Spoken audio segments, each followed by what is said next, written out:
हरे कृष्णा।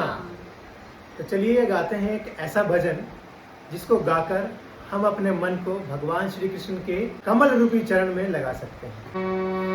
कृष्णा देव भवन्तु वन्दे, कृष्णा देव भवन्तु वन्दे, मन मानस मधुकर अर्पण निज पद पंकजम करंदे, मन मानस मधुकर अर्पण निज पद पंकजम करंदे, कृष्ण देव भवन्तु